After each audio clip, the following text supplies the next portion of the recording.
Good morning students. आज हम वसंत पुस्तक के पाठ 6 भगवान के डाकिए पढ़ेंगे। डाकिए कौन होते हैं? जो कि डाकिया किसको कहते हैं? पोस्टमैन, जो चिट्ठियां लेकर आता है। इससे पिछले पाठ में हमने चिट्ठियों की अनूठी दुनिया में पढ़ा है, चिट्ठियों के बारे में। जो चिट्ठियां लाता है डाकिया, उसको गांव वाले देवदूत समझते हैं, क्योंकि वो उनके लिए मनी ऑर्डर लाता है। तो वो तो डाकिया है, पोस्टमैन, जो हमारे लिए चिट्ठियां लाता है। अब इस कविता में हम कौन से डाकियों के विषय में पढ़ रहे हैं?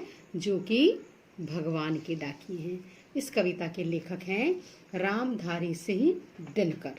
इन्होंने बहुत अच्छे से प्रकृति के विषय में हमें बताया है कि प्रकृति जो है वो अपना भंडार लुटाने में देश विदेश में भेद नहीं करती, और यही संदेश पक्षी और बादल आज मनुष्य को दे रहे हैं।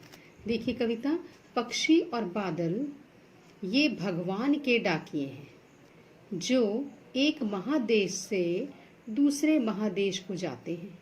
हम तो समझ नहीं पाते हैं, मगर उनकी लाई चिट्ठियां पेड़ पौधे, पानी और पहाड़ बाँचते हैं। हम तो केवल यह आंकते हैं कि एक देश की धरती दूसरे देश को सुगंध भेजती है, और वह सौरभ हवा में तैरते हुए पक्षियों की पाखों पर तिरता है, और एक देश का भाप दूसरे देश में पानी बनकर गिरता है। पक्षी और बादल ये भगवान के डाकिए हैं। कवि रामधारी सिंह दिनकर कहते हैं कि कवि जो बादल और पक्षी हैं ये भगवान के डाकिए हैं। कवि जो है पक्षी और बादलों को भगवान के डाकिए मानता है।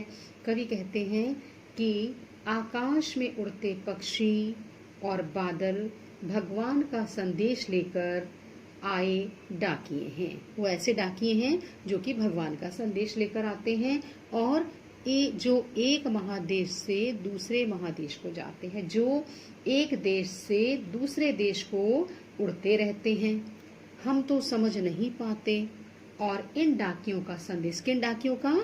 जो पक्षी और बादल हैं, इनका जो संदेश है, जो ये संदेश लाते हैं, उसको हम समझ नहीं पाते, मगर उनकी लाई चिट्ठियां पेड़ पौधे, पानी और पहाड़ बाँचते हैं। परंतु वो जो संदेश को लाते हैं, उस संदेश को पेड़ पौधे और पानी जो है बहुत अच्छी तरह समझ जाते हैं। भगवान बादलों के द्वारा जो संदेश भेजते हैं, उन्हें पेड़ पौधे, जल और पहाड़ अच्छी तरह पढ़ पाते हैं, क्योंकि बाँचना यानी पढ़ना, क्योंकि ये संदेश जो है उन्हीं के लिए होते हैं। भगवान बादलों के द्वारा पेड़ पौधों, नदियों, पहाड़ों के लिए संदेश भेजते हैं। बादलों द्वारा बरसाया जल उनके लिए सुखद संदेश होता है। हम तो केवल यह आंकते हैं। अब कवि ने इन पंक्तियों में वसुधैव कुटुंबकम की भावना को प्रदर्शित किया है। कवि कहते हैं कि हम तो केवल यह आंकते हैं, कि हम तो केवल यही जानते हैं। क्या जानते हैं? कि एक देश की धरती दूसरे देश को सुगंध भेजती है, कि मनुष्य जो है देश को उसकी सीमाओं तक जानता है। एक सीमा से सीमा आने पर उसको है कि यहाँ पर दूसरा देश लग गया, पर प्रकृति जो है वो किसी भी सीमा को नहीं जानती।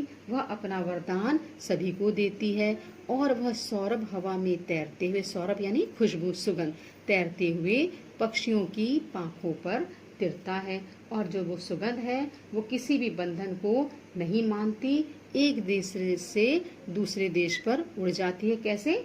पक्षियों के पंखों पर बैठकर। वह महक पक्षियों के पंखों पर बैठ इधर से उधर उड़ती रहती है, और एक देश का भाप दूसरे देश में पानी बनकर गिरता है, और एक देश में उठी भाप दूसरे देश में वर्षा बनकर बरसती है। कवि पूरे विश्व को एक मानता है, क्योंकि प्रकृति ने भी कभी दो देशों में फर्क नहीं किया। एक देश से दूसरे देश तक उड़कर जाती महक और खुशबू और भाप को कोई भी बांध नहीं सका है।